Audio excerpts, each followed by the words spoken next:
All right. Well, how are you doing, Lee? Pretty good, actually. Today was not too bad of a day. Sometimes I get like a little bit drained by meetings and stuff before we do the podcast, since we do it at the end of the day. But today, not so much. I had a big ass Red Bull, so I'm ready to go. Nice. Ready to go. I had tons of carbs, so Nice. I'm feeling a bit mellow. You know what? We had Detroit style pizza today. It was delicious. For anyone who hasn't tried Detroit style pizza, oh, it's so good. It's like a Little Caesars deep dish, but on crack. It was so good. Oh, I'm craving more. I would get it again. Yeah, I'm glad that we have another option downtown near our office, because we were kind of slim pickings for a bit. Yeah. Not that the options aren't good. It's just when you only got like 3 choices, it starts to get a bit mundane. So I want to give one shout out. Okay. Yeah, do it. Shout out to Yves Cone. Sorry if I'm not saying your name right. Yves Cone has been commenting on all of our podcasts. He said, Fast Forward Podcast going to 100K subs. Which is honestly like awesome, because we're at 63 subs on that YouTube channel.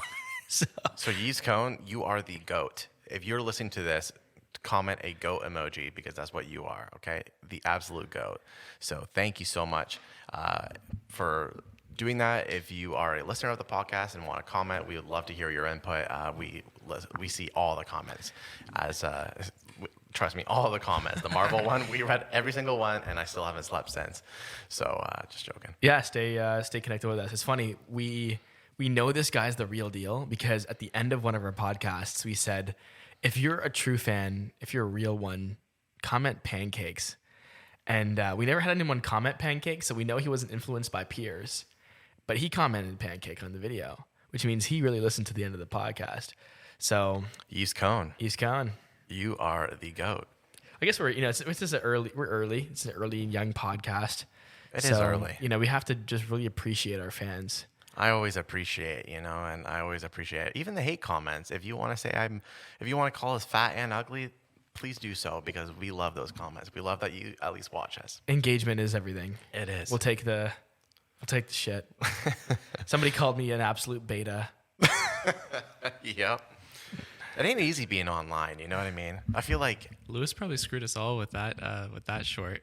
Throw us all under the bus because we're all on Kayla for not listening to the pod, and and then you end up looking like a beta. It was a disaster, but it got some engagement. Kayla does watch the podcast. Oh. Yeah, so on TikTok, she commented that she does listen to the podcast. Oh. No, she didn't. Yeah, she did. No, she said didn't. she does listen to the podcast, and her friend, Julia, says, I knew you would see this and agree, or something like that. So we got completely clowned on. Wait, what? Hold on, let me pull this shit up. Yeah, go on TikTok, go on the Fast Forward Pod. Kayla, Lee's girlfriend, comments, I do listen to the podcast. So how about this, Kayla? If you do listen to the podcast, send me this 4-digit code, 4721. Okay, 4721. If I get that, I know you listen to the podcast. Otherwise, you are full of crap. Your cap. So that's funny. I got to be careful then, because it's not even just the girlfriend that's watching the shorts. It's the girlfriend's friends, which means, that's like the police service. That is. Girlfriends literally roll with Secret Service. And it's their friends. They are all trained like CIA agents. Oh, yeah. Like there's the KGB, number 3 most deadly agents of all time. Number 3 is the KGB. Number 2 is the FBI. Number 1 is BFFs. It's girls. Yeah. They know how to research things so well. Enhance. But speaking of Kayla Lee, do you want to just, for the pod, since we're recording, tell us about how much you love her and stuff? Did you want to say that on the mics? Yeah. Because you usually say that around the office. And I was going to say, too, thank you for that Lamborghini rent. For loaning me your Lamborghini and donating to those charity organizations, too. Really appreciate that. And putting it in Kayla's name as well. Yeah. Yeah. That was huge. And Lewis, speaking of huge, you have a huge heart, man. Thank you. Oh, all right, and let's start. Why don't you start this podcast? Yeah, off? Now that we're done gassing each other up, welcome to the Fast Forward Podcast. I'm your co-host, Lee.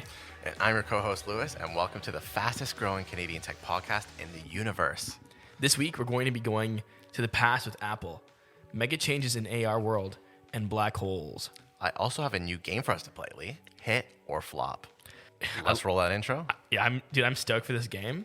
My only concern is hit or flop doesn't rhyme.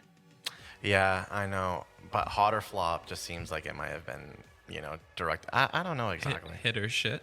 Hit or shit. Yeah. hit or fit. Actually, you'll see why it's called fit in a bit. Sweet. All right, I'm looking forward to it, man. Yeah, let's get to the first topic. We're starting off with bike and run dapps. So it's kind of funny. This actually was like this project Steppen, a Web3 lifestyle app. Did you look at the story yet or no? Oh, I've been following it, Okay. but mostly because of you. And do you want to explain why? Yeah, I mean, so basically, a buddy of ours, Vic, who's like heavily in the crypto space, was telling us about this project, and how I think he might have been invited to participate in it early, or maybe it was another app that's like Steppen. Yeah. We kind of had a bit of a disagreement about, the viability and the legitimacy of these kind of projects. So I guess to say it in fewer words, ultimately where we landed in the conversation, I think, Lewis, you kind of shared the same opinion, was these projects that are going to pay you like $40 or $50, whatever, to go for a run. And you ask yourself, like, where does the money come from? And, I guess like maybe for the audience, I should explain. So Steppen is a Web3 lifestyle app with socialify and GameFi elements. So users equipped NFT sneakers to walk, jog, or run outdoors to earn GST, which can be used to level up and mint new sneakers. Players can also choose to lease or sell their NFT sneakers in the in-app marketplace. Users' GST earnings are stored in the in-app wallet, which has a built-in swap function. So basically, like, people are actually able to like earn money from running, jogging, etc. Now the first question is, how do we profit? We take small taxes from in-game activities such as NFT trading, shoe minting, and shoe rental. All assets in the Steppen app are owned by individual users, and a majority of earnings are in-app purchases are made by users.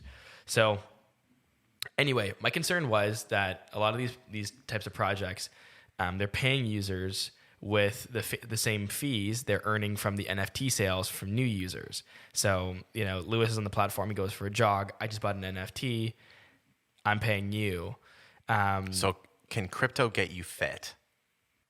I don't think it can. I think this is a cool concept. I think I don't know why NFTs has to be a part of it, or the blockchain period. I think it could just have been a game. Like Nike Run Club's been a thing. I think that's kind of what you were talking about here too, Lee, with the whole like, is an NFT, because people want to start making money off of things, right? And I think as well, part of it is with NFT, people aren't buying NFT for the purposes of the art or support. Like, NFTs are cool in ways where you can support the artist directly, and as well as like get it. But most people want it because it's going to be an appreciating value later, right? Buy low, sell high. And in this case, it seems like it's the same type of deal, and they're just trying to find a way. There's always a new gimmick that's needed around to like, how can we get people to buy these NFTs? Yeah, and these don't actually. I think they actually get their wear and tear, and you have to repair them. So it becomes like this depreciating asset. Like a pair of shoes actually kind of breaks down. Yeah. And it could be fun. Maybe it's a fun. Like the game elements could be cool, but the financial, like social elements, I think is kind of. This is maybe an example of where NFTs have been applied to something when it's not necessary, because you look at the blockchain and all of the the environment, and it does say, to be fair, carbon neutrality, because portion of the profits go to buy carbon removal credits on the blockchain to combat the climate change. So there's a climate impact, and then they're just paying it off, but the climate impact is still there, and I don't know if it needs to be, because you could just have a game with tracking to track your running, and you could just gamify your physical activity. I don't know if adding NFTs that wear and tear and trading, if that's really valuable. Maybe it is. Maybe I'm completely wrong, but I think the idea of collecting shoes is interesting, because the physical product is just the collectible itself. Like, you want to keep it safe, you want to protect, you don't want to ruin them, you don't want to run in them, and there's only like a limited amount made, and maybe because they're physical too, and you can wear them. I don't know, like these digital NFT shoes are cool to people. Maybe they are. Yeah, maybe they are. I don't know. Like, I know you could arguably say the same thing. People buy Jordans for the appreciating, like, so that they go up in value too, right? And people don't wear those. Like, people don't wear Jordans. But I don't know. I'm a bit confused on it too. I think if you were wearing, so I think in the world, if the asset, if it's a social clout thing, you have to be able to broadcast it in the world you're in. So I think if I was running around and you guys could see that I was running with my like $15,000, NFT sneakers, then you guys would be like, oh, that's dope. But you guys can't see it. It's in my phone. Yeah. So well, like, I mean, if I check out your profile too, I guess. but you, do you know what I mean? Like, then you have to be on the app. And now, if we're all in the metaverse running around, and I've got NFT sneakers that are like super like exclusive, high end, valuable, then I can understand the asset because but they tear as you walk in them. So not this app. Oh, I'm just okay. saying period. Like, let's just say NFT fashion, like just like how you get skins in games. Yeah. If we're all hanging out in the metaverse and I've got some shoes that are like super high end NFT shoes, I can see the value in that. Not the wear and tear components or the running components or getting compensated to go for jogging. Like, that's all to me just feels like a lot of silly mechanisms in one kind of crock pot. The wear and tear, that is just so silly. Do you know what's even funnier? Like, imagine if like in the Ethereum network, you can like program like a little area of mud so that you can like ruin these NFT Jordans by just like tracking through mud. Yeah, like you got your new Jordans on, you step in some mud, you're like, oh, your day is ruined, right? You can do that in the Ethereum network, like the Ethereum mud like, for these NFT sneakers. Like, there's like a bunch of multipliers. Like, every time you go for a run, there's like a 1% chance you'll get into mud. There's arguably 5% chance you'll walk in water. We're all like walking around in like horizons, and I'm like, oh shit, guys, you get like a notification. Yeah. You stepped in mud. Dude, there's arguably you can do that because like I can send you an NFT, right? Maybe like have a geolocation thing. I send you an NFT, and then when you trade it, what ends up happening is it muddies all your freaking NFT shoes. Like, that's some code you could probably do. Yeah, but why would you do it? Why Any of this stuff? So yeah. Why do you want NFT shoes? Want me to come in devil's advocate now? Yes. Since you guys seem on the same page. I've been waiting for you to do that. So flexing is NFTs are way better to flex than real tangible products because there's so much fakes that you can do. You can fake a pair of Jordans, post a picture, if people see you in real life, you only get like the 10 people that you actually see every day in real life. This you can flex on everybody all the time with a verified asset though. But you can only flex on people that give a shit. I know, like, no, but if you look at the shoes and then you can see that the most recent offer on it was like $1,200, and you go, okay, like, and then people go, okay, there's verified clout right there. But what I mean though is that like for someone who owns an NFT, some people would clown on you for owning an NFT. Period. You know what I mean? Like, I know some people with like Yeezys. It's like people the same clown thing. on them too. Yeah. But at the same time, like you own Yeezys. It's a lot different. You know what I mean? Than someone who like. But what if you owned a Yeezy shoe NFT? What if these guys started partnering with actual brand names? That is also true. If I'm in the airport and I'm about to get on a flight and there's people from all over the world there, and they live in Sarnia. I'm just saying. How often do you go to an airport? I'm just saying if I did. I'm saying if I'm in that scenario, right? Yeah. I was at the airport recently, and like there's definitely a lot of clout, like there's status lots of symbols. Like, Yeezys. you'll see lots of people with their like designer clothes and stuff. I'm not that kind of person to care about any of this stuff. Period. Yeah. But if I'm there and people see my super expensive $10,000 shoes that they recognize, they can see. I don't need to be like, hey, like, look at my wallet. Like, this is who I am. Like, but they might be knockoffs. They could be. And you have more impressions on your social profiles than you do on your everyday human being self. Yeah, fair. Yeah. I guess just the form of identity. It's a better way to flex. That's my point. I think it's a better way to flex. I just don't know if this method. Like, I don't know. So right now, I think ultimately the better way to flex is exposure to people. And even if your social profiles are getting more impressions, how many of the people are seeing your OpenSeas? Like, are you linking your OpenSeas thing to your bio? Right? Like, the Instagram thing is like the link, yeah. But right now it's not. Right. Like, right now, like Twitter, you can like actually just post NFTs that are fake. Yes. And Instagram has nothing. Facebook has nothing. Sure. So YouTube has nothing. So like, really, they're not valuable yet. Yeah. Is what I'm saying. Yeah, maybe it's just too early. It's too early. They definitely do. Oh, this is super early. Yeah. They do. Your point about impressions on your social profiles and authenticity are 100% correct. Just right now, they're not. And it's real. like one of those things where it's so early that in 5 years, maybe it'll be good looking back at like first edition of these shoes, maybe. Like sometimes it's one of those things where they have to sit around for a bit to be valuable, Like first right? gen Pokemon type of stuff. Yeah. Like you have the first gen of these like designer kind of shoes, right? But would you rather? So I guess the main question with this is: would you rather run just for exercise, or would you rather run with somewhat of an incentive, right? And I know there's a bunch of other incentives kind of out there, but do you guys know any off the top of your head? Well, like my question is this even, how is this even an incentive? How are they able to incentivize people to run? By giving them a token? Yeah. But then, But also where do they that's get depreciating constantly over time, is it not?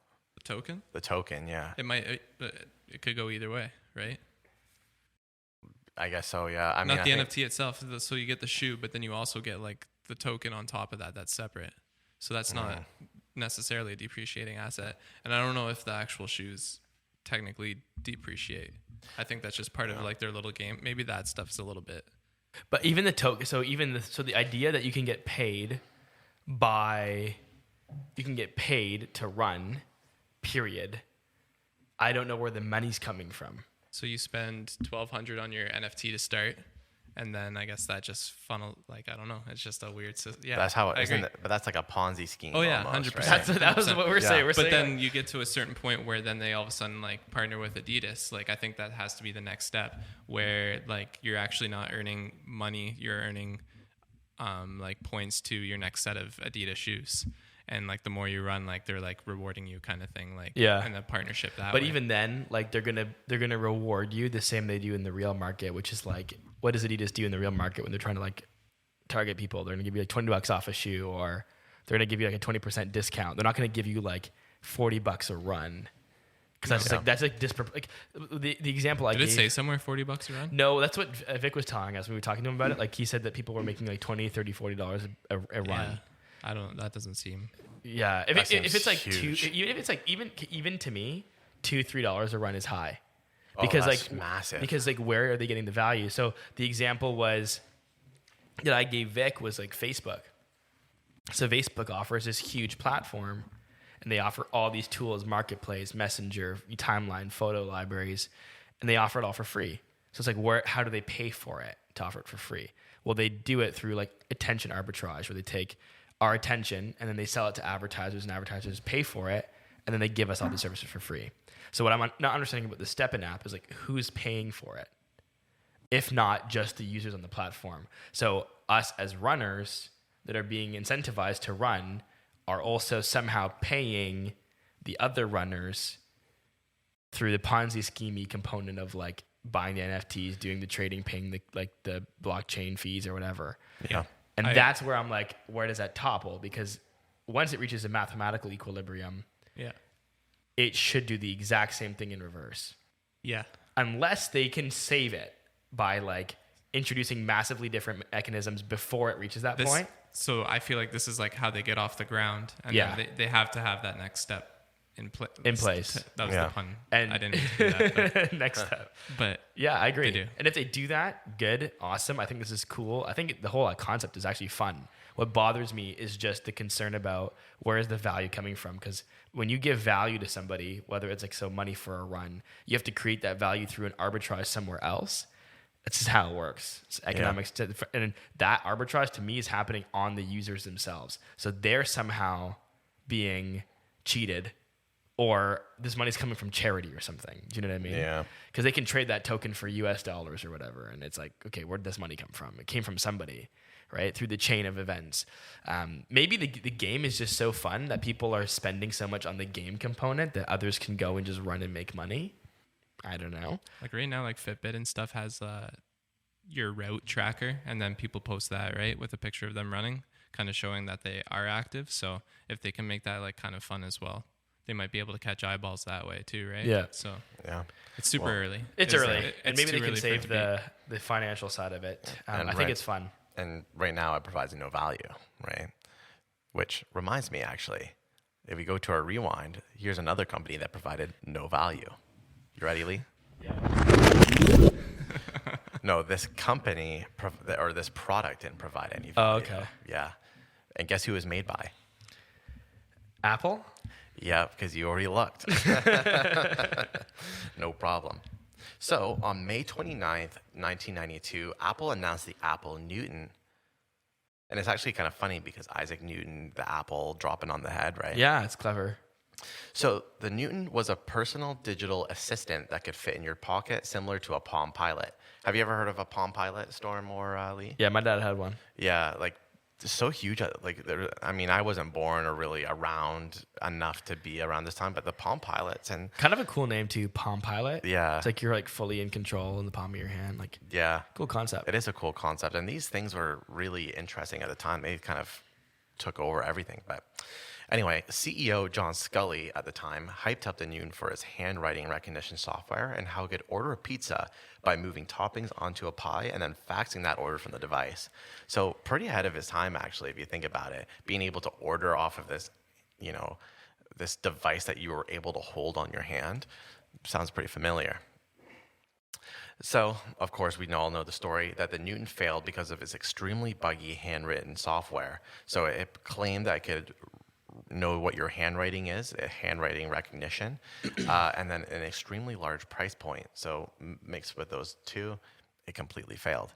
So question here, Lee, what did we learn from the Palm Pilot, and what did Apple learn from the Palm Pilot? Apple, in its famous first iPhone speech, famously it showed that they didn't require a stylus. I remember Apple, Steve Jobs up on there is like, because he showed the iPhone, I was like, well, how are we going to use it? A stylus? And then he had like a picture. It's like, no. And I was like, I wonder if that was a little bit of a 100% it was, because Steve Jobs definitely is a bit of a salty dude. And you know, the CEO, obviously John Scully, Pepsi. Yeah, he wasn't the same as Steve Jobs, and Steve Jobs, very famously threw shade at the stylus and basically explained like, why do you need a stylus when you have your finger? And I think fundamentally the idea of taking what we do on paper and bringing it over to the mobile phone, I guess we'll call this like the early mobile phone, just didn't make sense. There needed to be a different interactivity tool other than writing with a pencil, and it was our finger using a digital keypad. And I think at this point they were just too tunnel vision to see that opportunity. They were just like, that's a different world. Like the thing that we're so used to today, where we just type on our phone and we can use swipe, or we can just type away on a screen. That is just fundamentally so unique. And when they were operating on their information and knowledge at the time, that was a radically different and outlandish concept, and makes me think how many of those concepts today that we are attached to because of the cell phone that we are going to inadvertently apply to maybe the augmented reality world. Yeah. And it's because we're just like, oh, this is like how shit works. Like it just worked this way. But really, like we aren't thinking about radically new ways to approach the problem. The stylus is probably the dumbest invention ever. I hate the stylus because on the Nintendo DS, we had the exact same thing. Oh, yeah. It was okay if you were playing on, and it wasn't too bad, I guess, at the time because it was somewhat innovative and they had a lot of gimmicks that you could do with it. Because when you held the Nintendo DS, you had it in your left hand or right hand, depending on what hand you use, and then you had the stylus in the other one. But the issue is that you can only do the left side of the buttons, right? You can't get your whole entire fingers on the button. There's this one game called Metroid. I forget what it's called, but it was a first-person shooter on the Nintendo DS, and you had to do this awkward as hell thing where you had the left hand control, and then you used the stylus to look in all directions. They were all cheesy gimmicks. I think it was so almost bad. like the DS games. They needed to use the stylus somehow. They try to find ways to incorporate it, and it never felt really purposeful. You know how old people hold phones with their left hand, and then they put their hand with the one finger mode, and they just start doing it like that. Mm-hmm. That's how the stylus worked, but for everyone by design. Yeah. Versus just using your thumb with one hand. So, yeah, honestly, I think moving away from the stylus is the best thing. And into the Apple Pencil. Apple Pencil. That's a great example of it being used correctly because. I don't use my Kayla. She'll grab my iPad sometimes and she'll take the pencil off the top and start using it to swipe, just to swipe around pages and shit. I always take the pencil. I go, Kayla, that's not what that's for. She's like, I like playing with it. I'm like, no, put it back. It's charging. Use your fucking finger, please. Don't have fun, Kayla. Because it just drives me nuts because the pencil really is to take what we do with paper. That's always worked really well, which is like to like really be controlling creatively, when you're designing or drafting something, storyboarding, whatever else. And that's where it's great. But using it as like a prime, when the finger is right there and it's so much more intuitive with gestures and everything else, it doesn't make any sense. I think as well too is that it taught Apple a little something about quality control too. I mean, maybe not because this was not Steve Jobs' era, but they released kind of a product that just didn't work too well, and they still shipped it anyway. Yeah. I wonder if you can get a Newton on like eBay today. I'm sure you can. That'd be kind of cool. Let me actually see if you can find one. $102. $102 for a Newton. Vintage Apple Newton message pad, 120 vintage, PDA tested / working. $102 buy now. Dude, I literally would buy that just because I'm an Apple fanboy. Yeah, you could do that. Why does that feel cheap? Does that feel cheap to you guys? Yeah. For a piece of history, like $102 for a working Newton? Yeah, literally, it does feel pretty cheap. But the virtual sneakers aren't worth it. Remember they had the mic too on the DS, so they had some games where you actually could blow on the screen. Literally. When I played Nintendogs back in the day, I used to train your puppies by like saying like real words. Yeah. One time, my parents were sleeping and I was playing Nintendogs, and I would say, "Bark, bark," like trying to teach it tricks. And my parents woke up from that clearly, and they thought I was a dumbass or some stupid kid that was yelling at his Nintendo DS for no reason whatsoever. So they got really mad at me. So your parents were like, our son's dumb, and they yelled at you.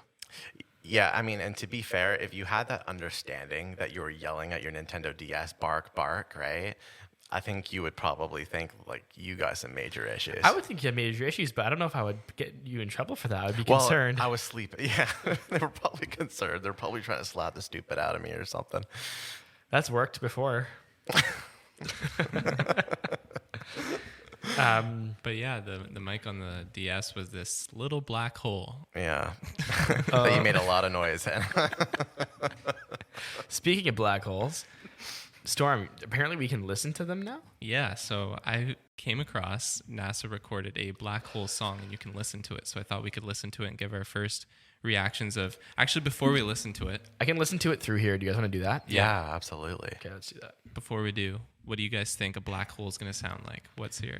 I mean, it's going to sound like ambient synth to me. I feel like it's going to sound like a vacuum sucking, like really hard, but like extremely distorted. Like it's not gonna, like it's not gonna sound good. Could you imagine like it's like something funny? You know how like there's that one sound on TikTok or something, and it's like when you put a tortilla on a vinyl player, it plays. It's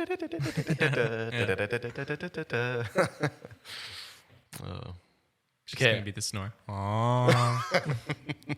Okay, let me just turn it up here for you guys. Here's the sound of a black hole.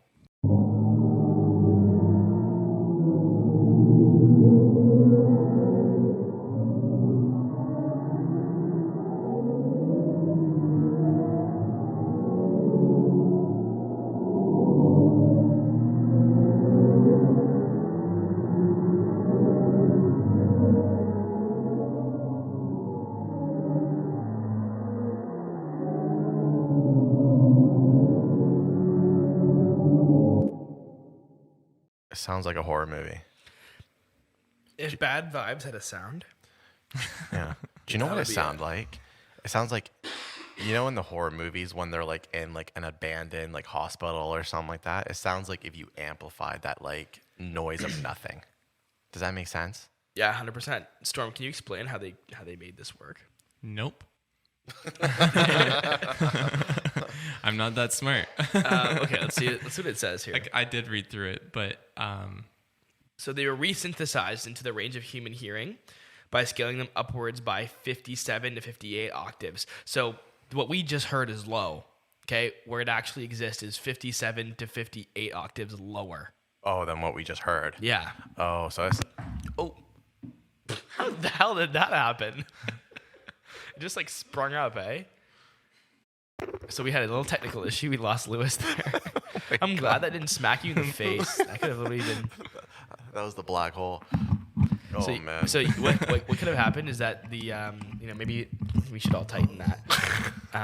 Yeah, that thing once it released, Lewis, the weight that was holding it in place sprung up. Do you need help? Yeah, maybe. Okay, give me a second here. Bring it over. So we should be back, Lewis. Can we do a mic test 1 2 3? Mic test 1 2 3. Mic test 1 2 3. Okay, that was interesting. I entered a black hole there for a second. I was gonna say you're like picturing the sounds of the black hole while this literal like microphone that looks like a black hole just comes at you. It's the 4D experience of a black hole for you. Oh man. And you know what? 4D is an insane concept, which is why Niantic is moving beyond games in the AR space. Tell me more about this. I'm very interested because Niantic, this is the company that was known for Pokemon Go, right? Yeah, and you and I have talked about Niantic in the past and how they've purchased Eighth Wall, which was a web AR platform that we used a lot. Apart from that, Pokemon Go, like we have not played Pokemon Go since 2016. So for us, Niantic has been pretty kind of under the radar, but they've been making huge moves. And Lee, I know you're going to be really excited for this because I know you love AR just as much as I do, if not more. So Niantic released a new APK. So like an application, set called Lightship that allows developers to use a system they call VPS, which stands for Visual Positioning System. So this is a nod to GPS. This technology makes it so you can ground an AR experience to a physical location. The homepage says, build the real-world metaverse.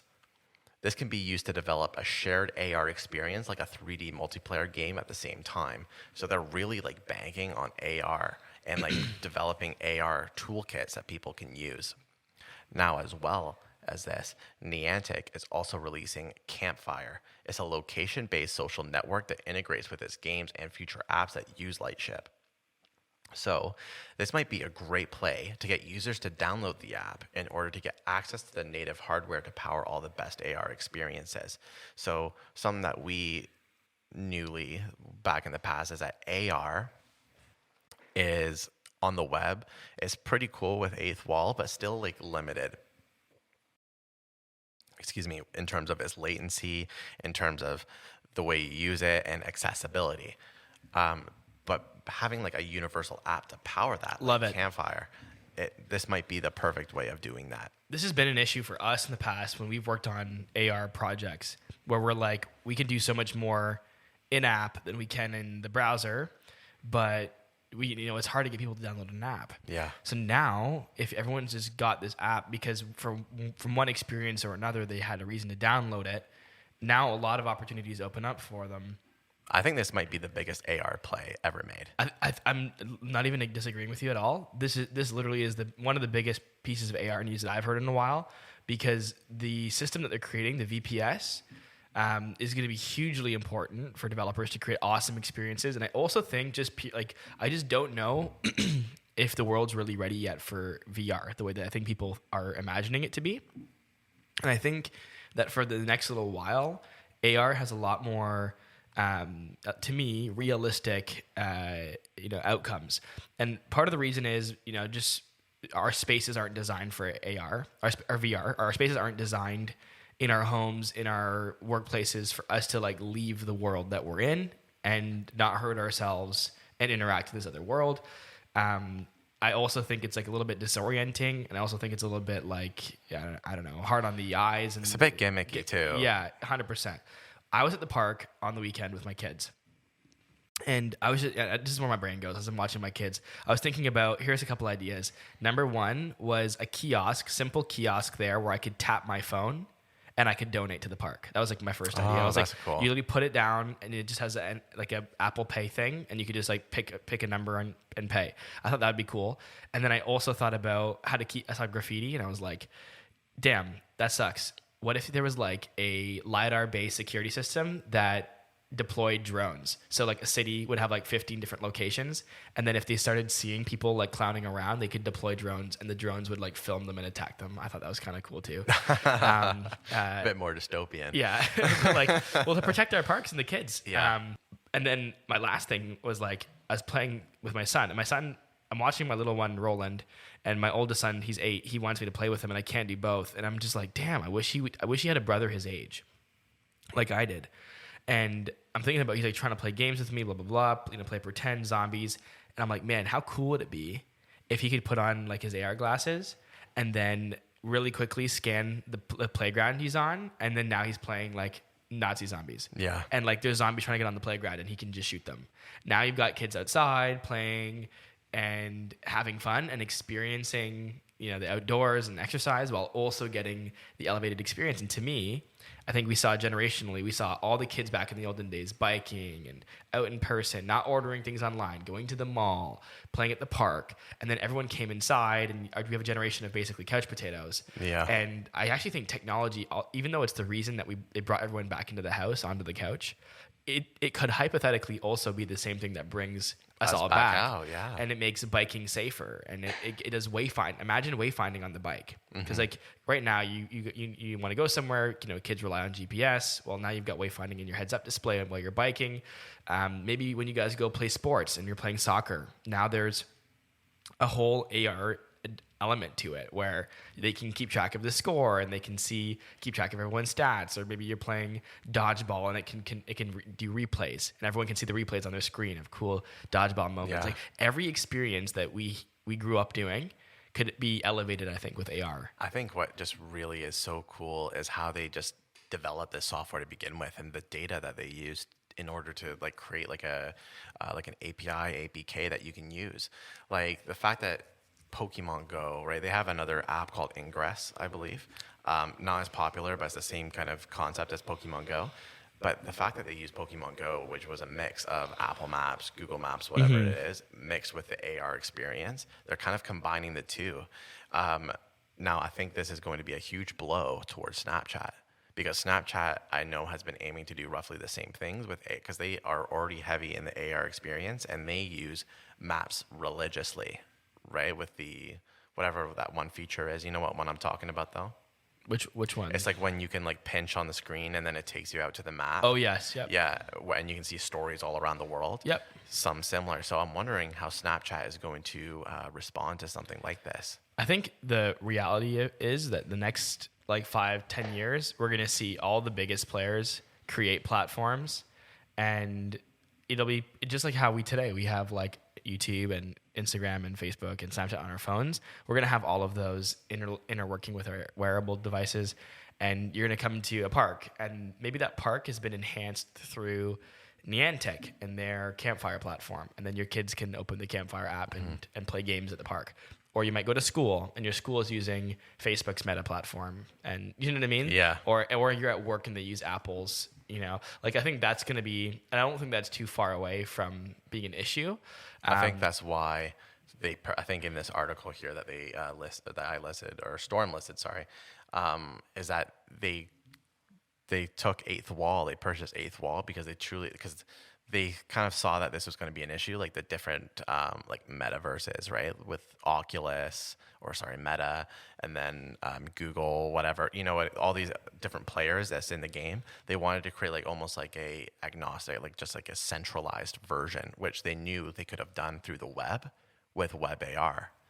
So I think that's really interesting as well, how they're just kind of trying to use AR to get it accessible to everyone. It'll be where anywhere we go, AR will be like a component of it. Like when you're at a restaurant, the menu, when you're at the grocery store, you walk in a Canadian Tire, you're looking for, bug killer. Yeah.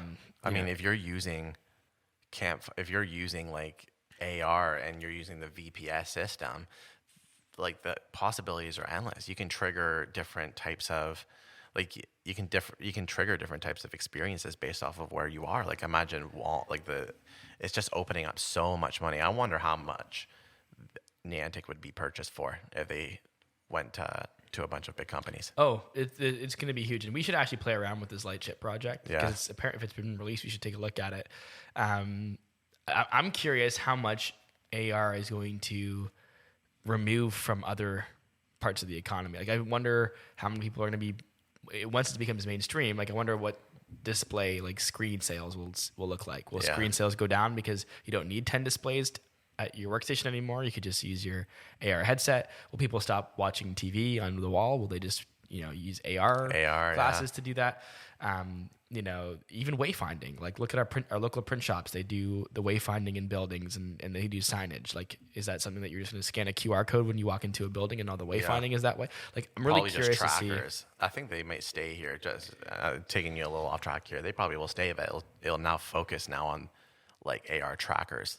Like stuff that you look at and it triggers something to do in your AR glasses. It triggers. And the thing is, too, is how do they do that in a world where some people aren't using it, some people are? Yeah. Right? I think there'll be a critical point where, like, the most, like, just like cell phones, like, what year did most people have smartphones? And they could say, because, like, when during COVID, you would scan QR codes at restaurants because you needed the menu and they weren't doing physical menus because of the pandemic. That's something they could do today because, like, the vast majority of people have a smartphone. Yeah. Like, when did that happen? Like, how long have we been living in a world where... Like 2013, I would say, maybe. Really, eh? It's crazy to feel like that we've been that long in this. So I'm looking at 2011. Percentage of U.S. adults who own a smartphone from 2011 to 2021. So today, actually, here's a funny question. Like, what percentage do you think it is today? Like 90%. So 85. No way. Yeah, which is lower than I thought it would be too. Yeah. And then in 2011, so 10 years prior to 2021, what do you think it is? 40%. Surprisingly close, Lewis. You were over on both by 5. So 35% of adults in the U.S. had a smartphone in 2011, and today that's 85%. So that's grown about like 5% every year with some ups and downs.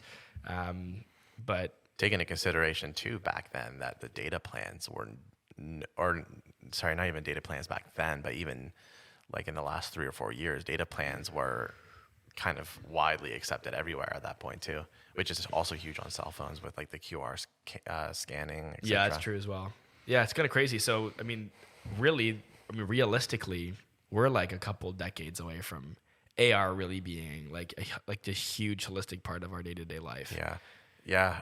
I wonder how long that's going to be, because we still are not even we still don't even have a wearable glass version of anything. It'll come fast, and technology, has moved at an exponential rate. So I'm so excited for the episode where we talk about Apple's AR glasses announcement. When it's announced, like after the keynote, we're not even waiting till Wednesday. We're just going to film it. Yeah, I literally oh man, there's nothing more I'm excited for. That's probably my hottest piece of tech. And speaking of really exciting stories that we get to talk about, what do we got this week for Snips? Well, looks like we got a bunch of stuff. So number one, Lee, do you want me to go first, or you want me? How about I do odds, you do evens? Sure. Cool. So the first one is a little funny throwback here. Thanks, Storm, for finding this one here, because of the first episode, or our first short, one of them. But this man married a hologram and can't talk to his wife due to a software glitch. That's very sad. Yeah. So actually, if you look at the picture is hilarious. If you click on the link for it, is his wife the doll or the thing on the right side of him? I think it's the thing on the right side of him, and that's just a plushie toy he has of his wife. Could you imagine if the three of us had plushie toys of our girlfriends? You don't? Just a little one like that. I mean, maybe we could get them made. Actually, I feel like that's a whole business. Whoa. Yo, hold on. Send a picture of your boyfriend or girlfriend, and then in 30 days, get a plushie toy version of them. If that doesn't exist, that's a money printing machine. Dude, people would spend $100 on that. They do, but they're voodoo dolls right now. Okay, go ahead. So, the issue is that the startup that developed a limited production model of Kondu's wife has run its course. So basically, they've closed shop. They've closed shop. Yeah. So the device, which is a $1,300 machine called Gatebox, allows users, the target demographic seems to be largely young men, to interact with holographic fictional characters and chat with them. So it's like a Japanese-made machine. It's like a holographic box. You're not supposed to marry this thing, right? But because of clearly the Japanese loopholes that happen in this country, he was able to marry it.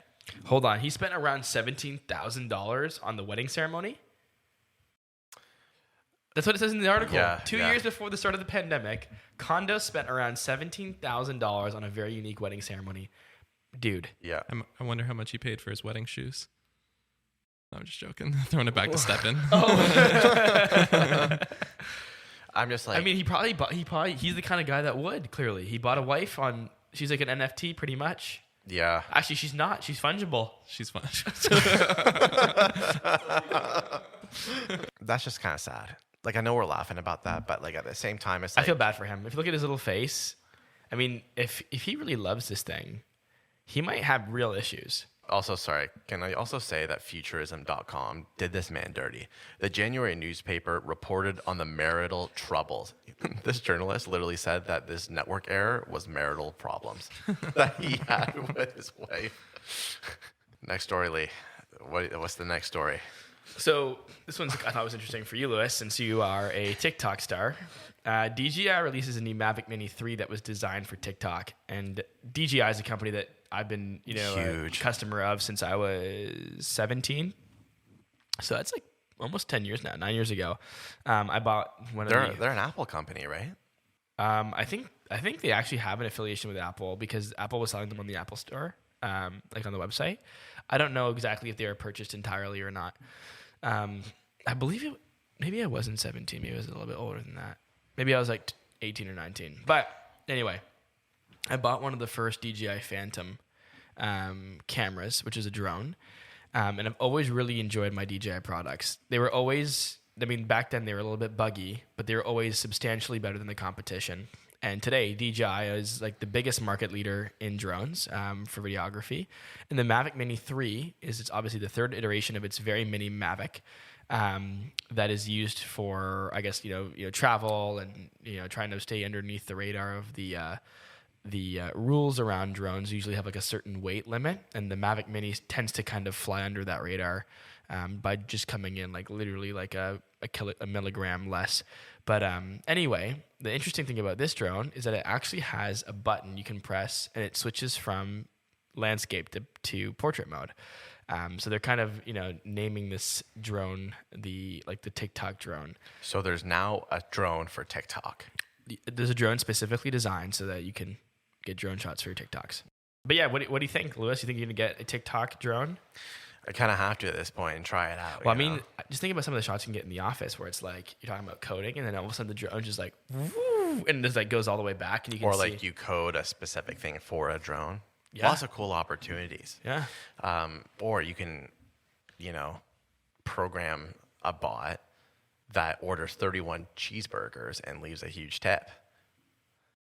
That was very specific. Yeah, because this one kid stole a phone, orders 31 cheeseburgers, and then leaves a huge tip. And when you say kid, do you mean like a 8-year-old kid, or are you talking about like a 2-year-old. toddler? Yeah. So the Texas 2-year-old ordered 31 McDonald's cheeseburgers from DoorDash earlier this week using his mom's phone. So the delivery was an accident, but the youngster has made no statement on whether or not he really wanted all those burgers. That's what was said in the article. I don't know, like, if you're 2 years old, 31 burgers sounds pretty good. You know what I mean? I would say that's definitely, but Do you think this is cap? it could probably be capped. I The want to fact see that how many. there's a picture of the burgers that connects to the Yeah, burgers. I want to see how many followers the mom has on Instagram, because if she's an Instagram mom, I think this is cap. Yeah. And also, like, the amount of publicity for only $92. Like, the fact that, like, you spent $92. I mean, actually, that $92 is not badly spent. I would, like, if I got $92, if I spent $92, I got 31 cheeseburgers and clout, that honestly sounds like the best way to spend your money. Yeah, I see her mom is posting like their Fox News interview on it's on Facebook. Fox. Okay, that's all you need to say. Yeah. So, you know what? It's like 50 minutes of fame. See, I wasn't thinking it was cap until the 2-year-old had no comment. And the fact that Yeah. he wasn't commenting means he was hiding something. Yeah. I mean, let's see. To me, that was not journalistic integrity to not get the real answers from that 2-year-old. Just interrogating him. Yeah.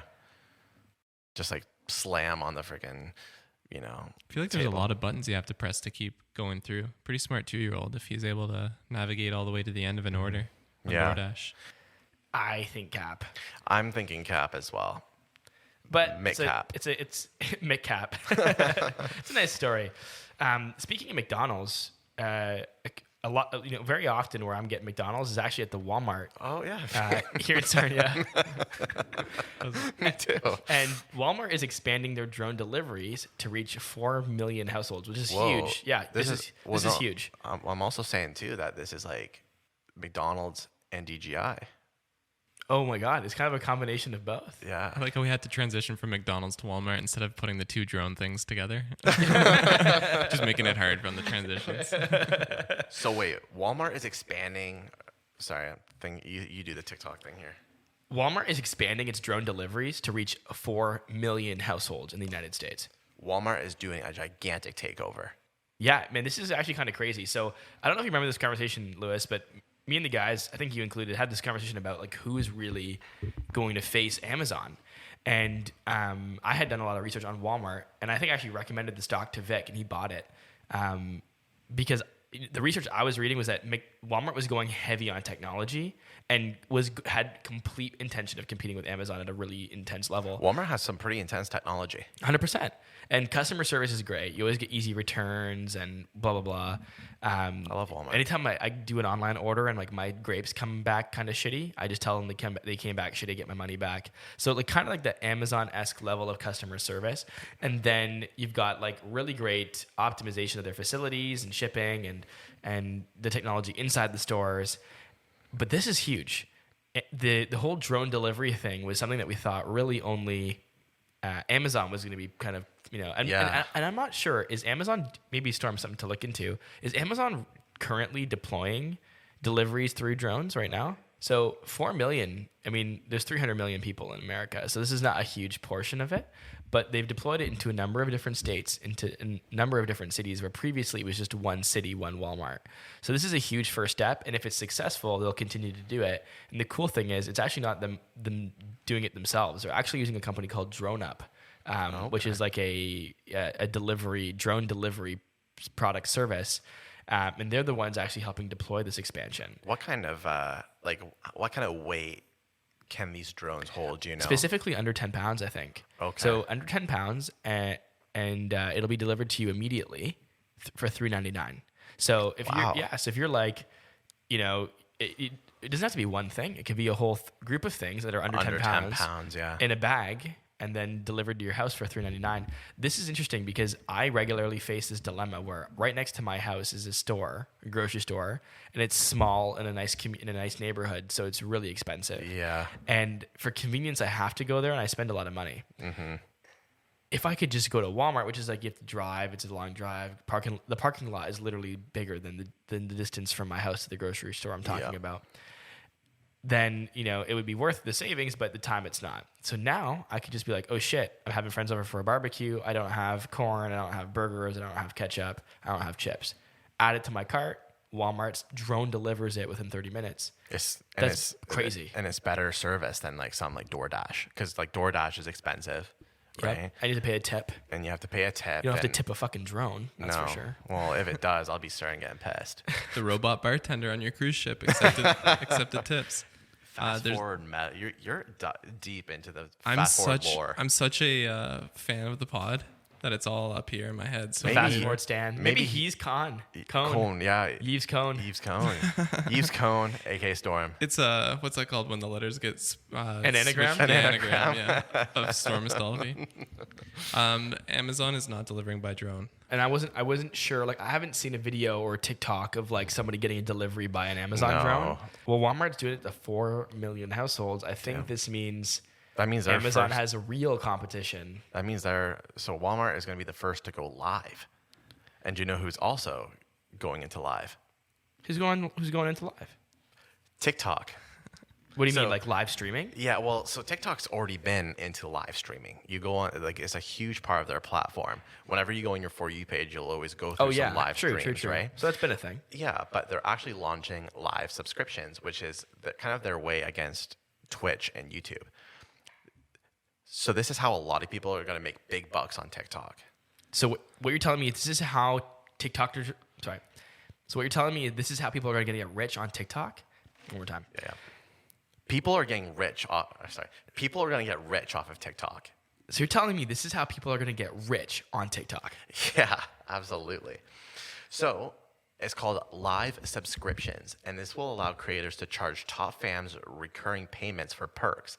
So you know how on YouTube or on Twitch you can like subscribe to a channel and that will get you some like extra emotes, or it'll get you some Or like perks. OnlyFans.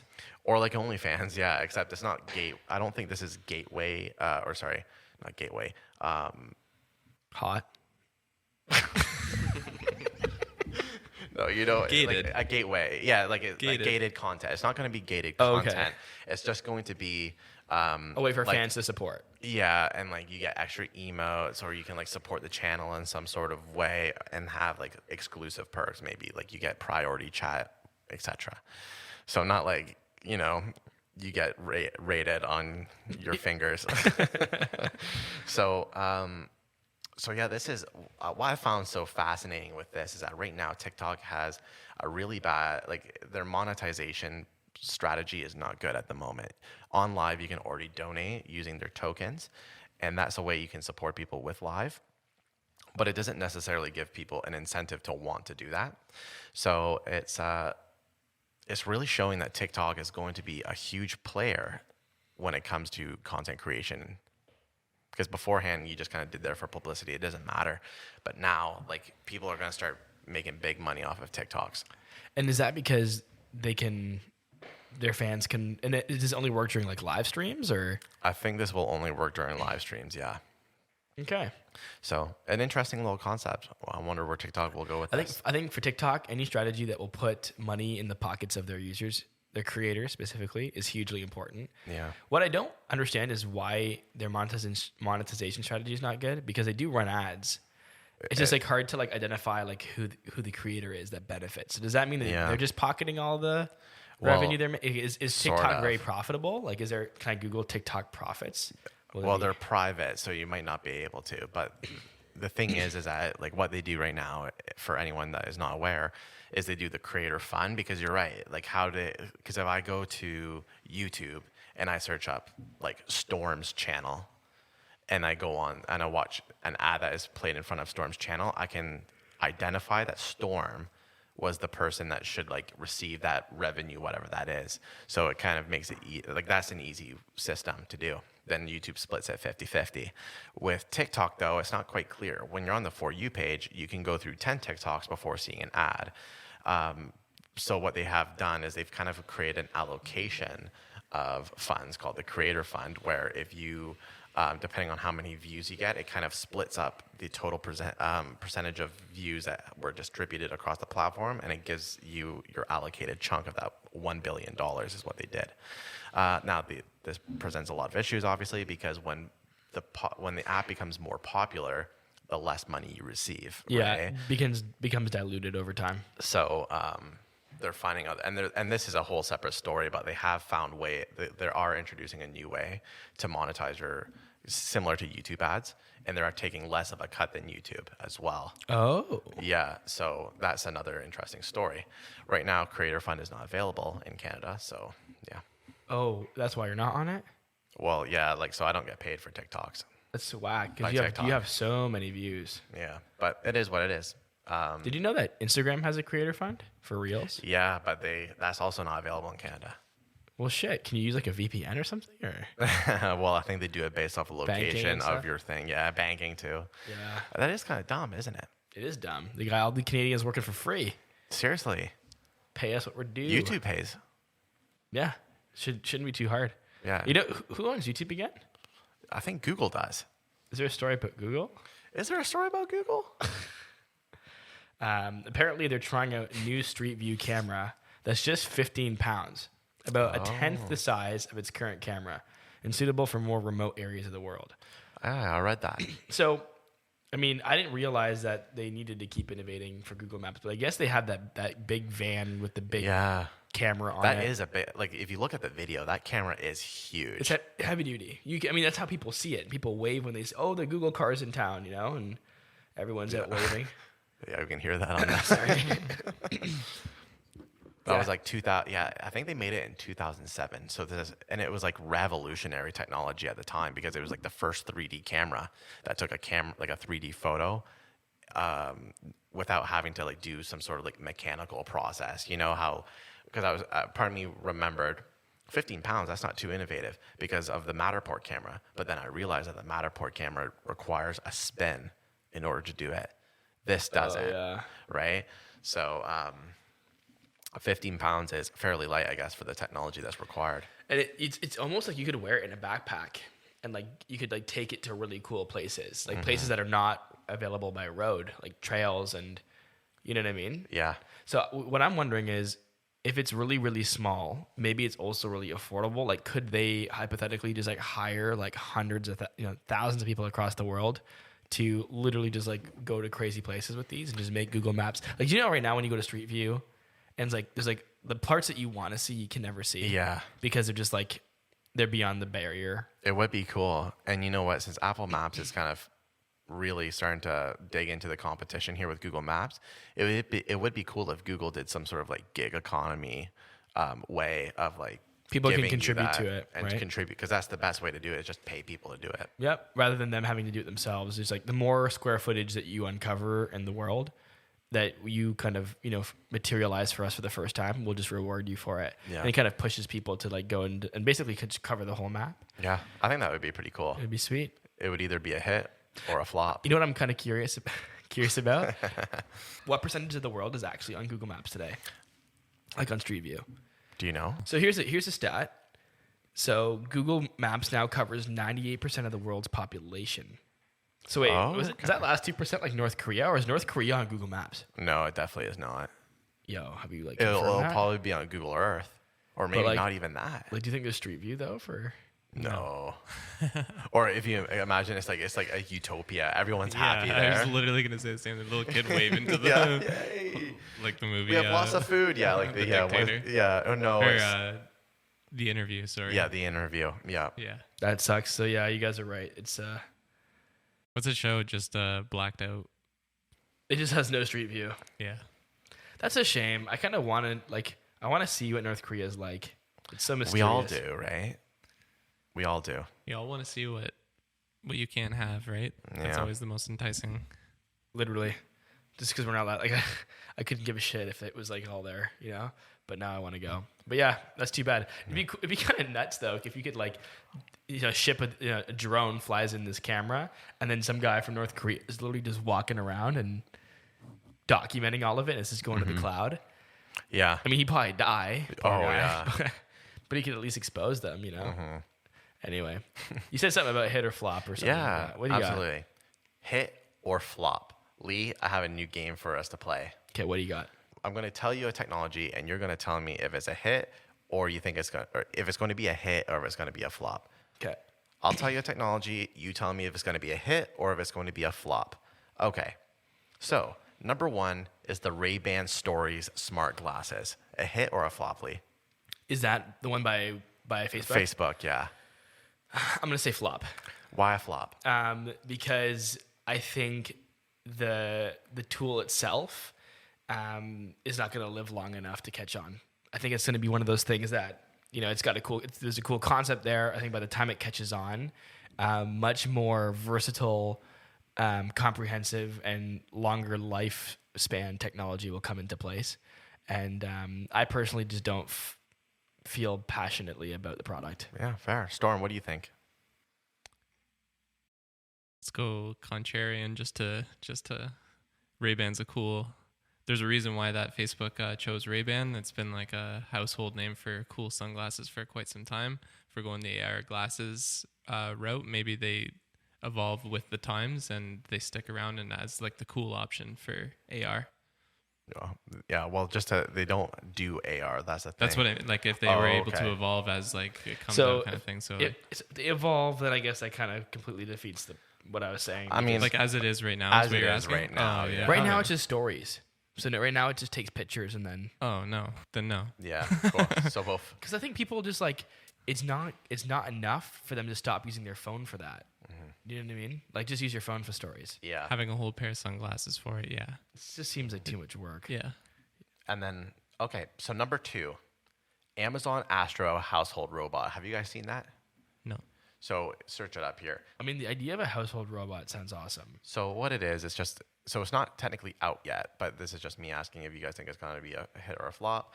Basically, it's a robot that can go around your house, and it's like it's a security system.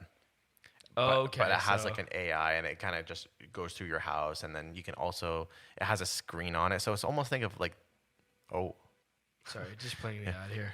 think about the Google Home, like with the screen on it, but attached to wheels. Okay. Yeah. So what do you guys think? A hit or a flop? Is there a price point that's been leaked for it? There's no price point at the moment, I don't believe. Hold on. Amazon Astro price. Let's see if I can find something. Because I think that's going to be a huge variable in if this is going to be $1,000. $1,000. Yeah. So hit or flop? I'm going to say flop. You think the Amazon Astro is going to be a flop? Yeah, because I think for $1,000, like you just described it really well, it's like a Google Home on wheels, and it just can't do enough to validate the price for me. Yeah. Yeah, I just don't think it has the utility. If it was really smart and it didn't have a lot of utility, but it was really smart, then maybe. But I just don't know. Like we already have a really smart AI. It is in our phone. It is right? technically supposed to be pretty smart. Like smarter than Siri or Google. Well, it's an Amazon Alexa on wheels, basically. Yeah, but then like what do you like when you leave the house, you have to go back to using your phone again. Like how often are you at home?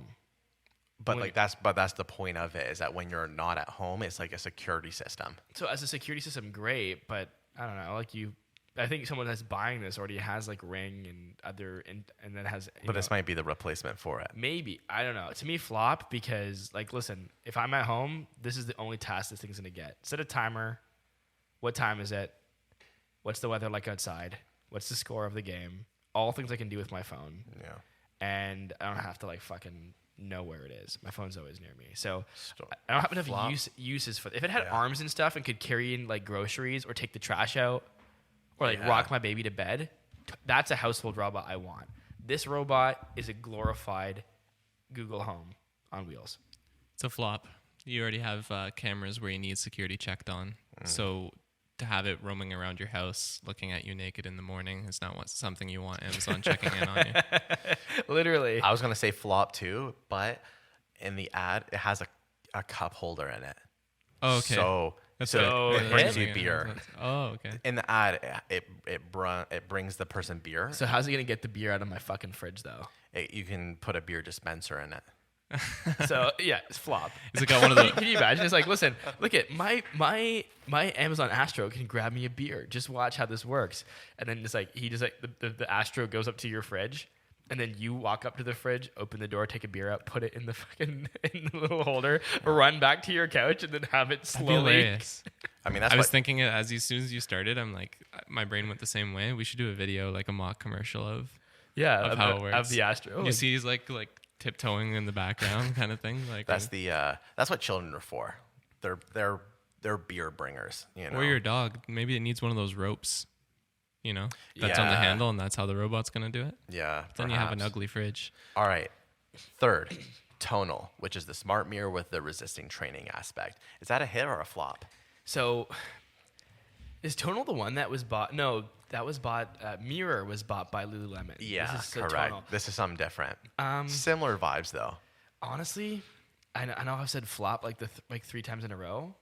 I'm gonna say flop again, because I just feel like there's too much disruption happening in fitness. Yeah. So I guess the main thing is really what's cool about Tonal is you have this like trainer in this screen, and then you've got also like some hardware to do a bunch of like resistance-based movements.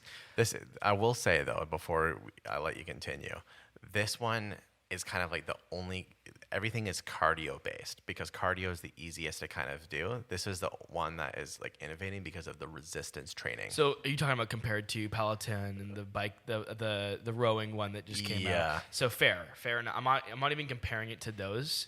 My concern is it's $3,000. It's gonna take up a whole spot on your in your house, and I'm wondering if just like resistance bands and then AR app would do the same thing. I don't think so, because this is like, I'm pretty sure these go up to like 90 pounds, if not more. Like this is not just like the bands. This is like actual weight. I just feel like, so I guess the combination of the tech and the weight, the hardware, I don't know. Like, I think the hardware is sweet. I think if the hardware was like way more slick and didn't have the big screen, and then you wore AR or VR or something in tandem with that, that would be much better. I think just the size of it, and I also don't believe in the whole like the screen thing. I think that's like so close. Like we're on the precipice of that shit getting kind of. I don't know though. Like screens aren't going to leave anytime soon. No, but like the trainer in the room with you, I just feel like there's like levels to that like AR and VR can create that this just can't. I feel like that's still a little bit long away though. It could be. I feel like there's still a market between the time that we are. I mean, what's your opinion? Hit or flop? I think it's a flop. It's a flop. Storm? Flop for the same. Yeah, I guess. What's the timeline? Yeah. Is it going to be a hit for a couple of years, or Yeah. is it going to be something silly we look back And at? that's what I was saying. Like I think right now it's cool. I just feel like it's so prime for disruption in this category. Yeah. I don't think tonal is got the sauce for the long term. And the brand. I think the product is cool, but the brand doesn't feel powerful. Yeah. And what's hard with it too is that I would have said that this would have been a hit during the pandemic era, because right now I think the biggest thing that was really, really hurting during the pandemic for a lot of people was weights. I even bought my own like dumbbells, adjustable dumbbells during the pandemic because I was so tired of not being able to go to the gym. So I think that would have been good there. I think we're just now hitting a point now where people are excited to go back into the gym, people like for that community aspect. I'm gonna say flop as well. How I work out is just, if I want to learn a new move or something, I'll look it up on YouTube and then I'll recreate it with what I have. I don't know if I need the screen constantly coaching me through, but I've never like felt a desire for a fitness coach. So it's obviously that specific demographic, right? Yeah. That pay for that. It's like so, a personal coach. Medium, higher income folks who would want this. Someone Yeah. who would buy Lululemon constantly. $3,000, right? 3,000 bones. It's Yeah, not cheap. not cheap. But you know what? I'm all right with that flop.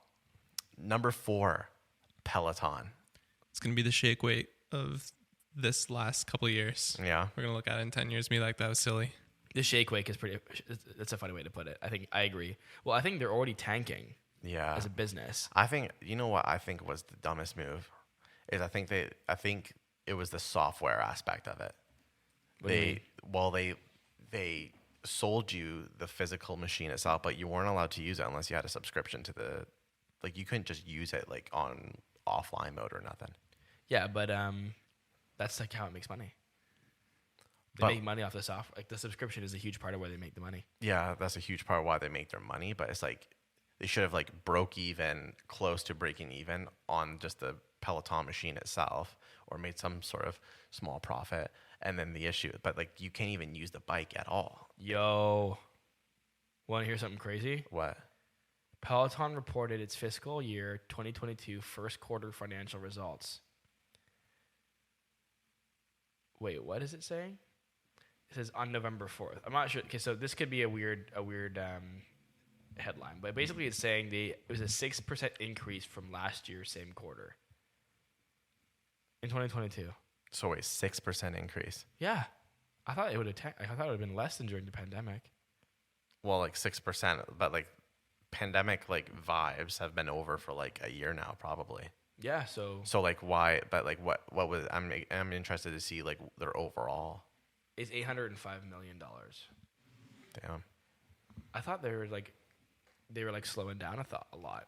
I might need to look into it. But to answer your question, flop. Because I don't feel like people respect the brand. Yeah. I think they did at one point. They were culty at one point. Yeah. And that's why they fall. Anything that builds up too fast falls fast as well.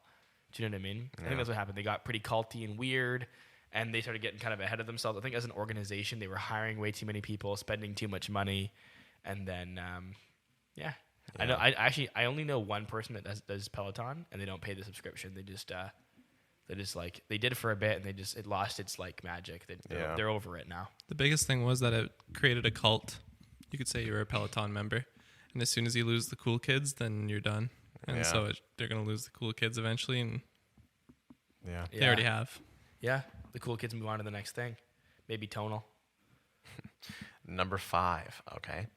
The Google Pixel tablet. And now, Lee, I need you to be honest here, okay? I know. Why would you need me to be? Why would you even need to ask me to be honest? You know I'm going to be honest. Let's hear the answer. So is this the new one that came out? The new one that was announced at Google I/O. So honestly, I haven't even looked at it. And the reason Okay. I haven't even looked at it because I know it's a fucking flop. Don't even need to do my research. But Kate, can you tell me about the Google Pixel tablet? Like, what's special about this tablet? Why does this tablet have a chance at competing with Apple? Nice. So it's using the new Google Tensor chip, which looks like the performance is doing really well. Now, the only reason I think beforehand at their event they realized that the Google Pixel tablet beforehand was a complete flop and a complete disaster. They came and realized that. They talked about how the new is going to have the new Tensor chip, and it looked pretty promising with this new Android for I almost said Android for iPad, Android for tablets OS. So it looks pretty promising for an Android tablet. Now, I don't know what the cost is going to be, but I do think that it looks pretty promising. So here's my thing. The iPad OS is better. The Apple ecosystem is better. Yeah. And I don't even like how it looks. So for that reason, I'm not. No, but like, come on. Is that you being objective? Like, it looks fine. It looks good. Like, you can't tell me that it looks just like an iPad. All right. You know, like, that's a bit blasphemous. No, but you gotta be somewhat Okay. like, okay, like I understand maybe you think iPad looks better, but you can't tell me that looks like crap. I don't know if I'm looking at the right pictures here. Hold on. No, you're looking at that's a leapfrog, Lee. I just Holy shit. Yeah, I don't know. Pixel tablet. I don't know. I guess we'll have to wait and see. Here's my prediction: it's flop. Of course. Tell me if I'm right or wrong. Storm, what do you think? I don't know. Yeah. Sure, we'll go flop. Flop. 5 flops in a row, guys. You know what I love? This would be a funny skit too. The creative room at every like company that's ever done a commercial for Android or Google for their like products. I just imagine the fucking director walking in and being like, "This is nothing like Apple's recent commercial. Do it again." Because like when you watch these videos, like literally all they're trying to do is they're trying to get an Apple-esque vibe. Like Yeah. they probably are like literally in the room when they're coming up with the ideas. They're like, "We want to do an Apple-esque commercial. This is the genre." You know what I mean? Yeah, that's what I don't like about like when you look at Coke versus Pepsi. Coke is like very much like the Apple, while Pepsi is kind of like the Android, I guess you could say. What I love about Apple advertising is that it kind of follows the philosophy is that advertising is about like identity. What's the identity of someone who uses an iPhone, like someone who is a creative, works, etc.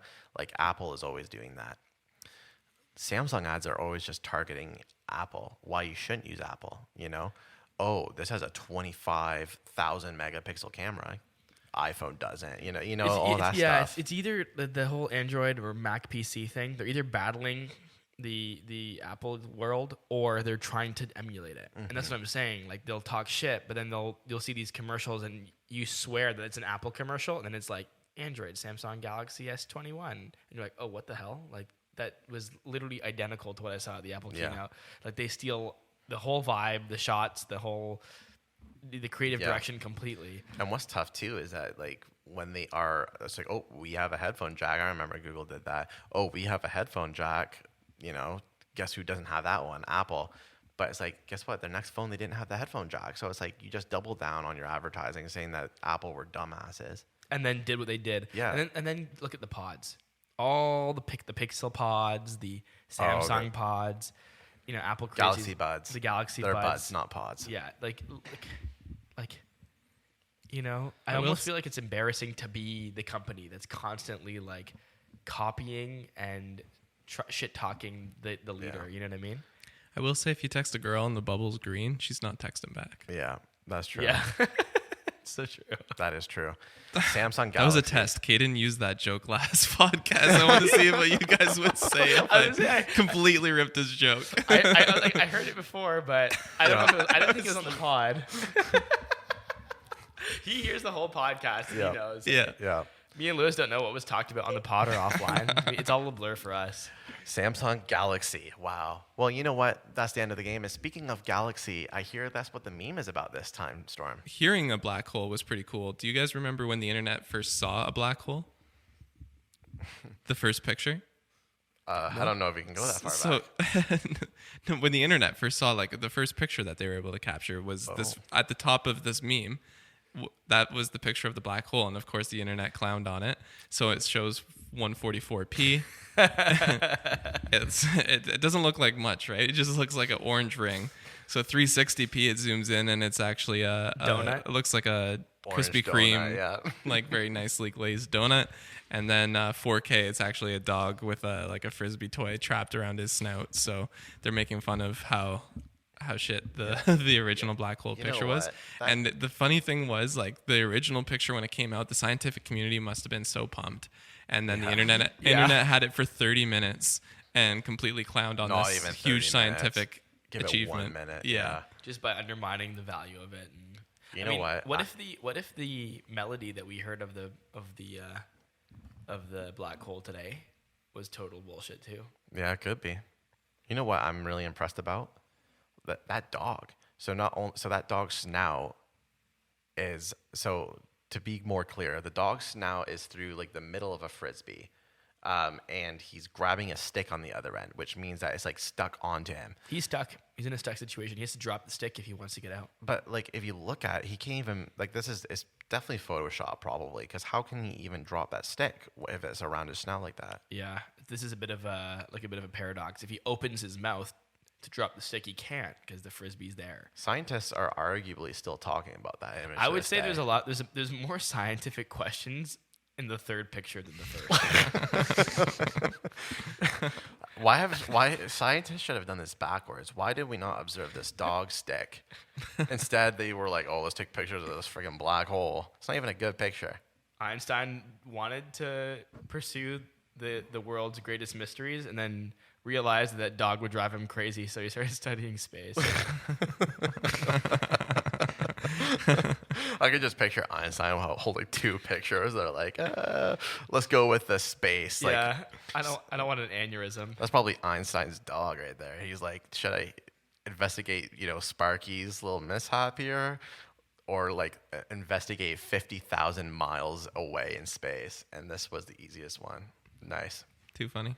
Speaking of Krispy Kreme donuts, I did actually order some Krispy Kreme donuts from a fundraiser recently. Really? I think we'll get them in like a week or two at the office. 24 donuts coming in hot. I haven't had a Krispy Kreme before. You've never had a Krispy Kreme donut? Oh, No. they're so good. They're really good. Yeah. Yeah, I think I was supporting like one of my girlfriend's friends' daughters doing like cheerleading or gymnastics or something like that. Oh, okay. And she was selling them, so. It's the only way you can get Krispy Kremes is fundraiser in Canada. The States have it so good they don't even know that we can't get them. But then I was in Mexico and I drove by a Krispy Kreme. I'm like, what? Like the Mexicans can have it, but not Canada? Like, come on. That's crazy. But I mean, good for the Mexicans. People love it here. People love Krispy Kremes here. I think it almost works better that you can only buy them during the fundraisers. Maybe. Yeah. But like, here's what I'm wondering: like, It's the who's scarcity. making them? Who's making them? The donuts. I wonder if they're doing like a run over the States.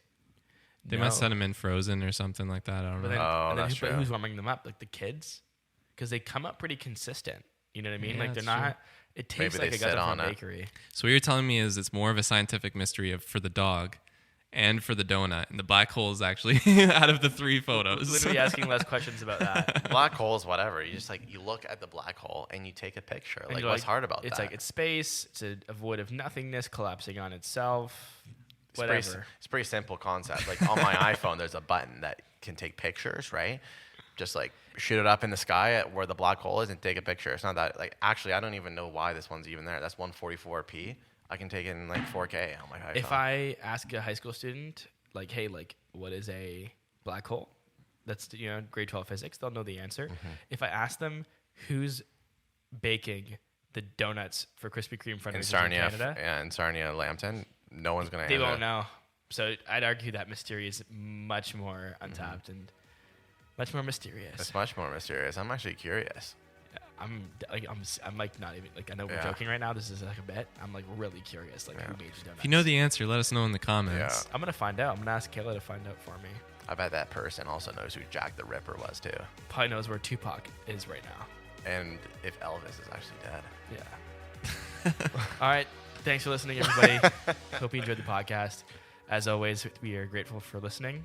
To our super fan, Use Cone. Use cone. Thanks for listening to you too, man.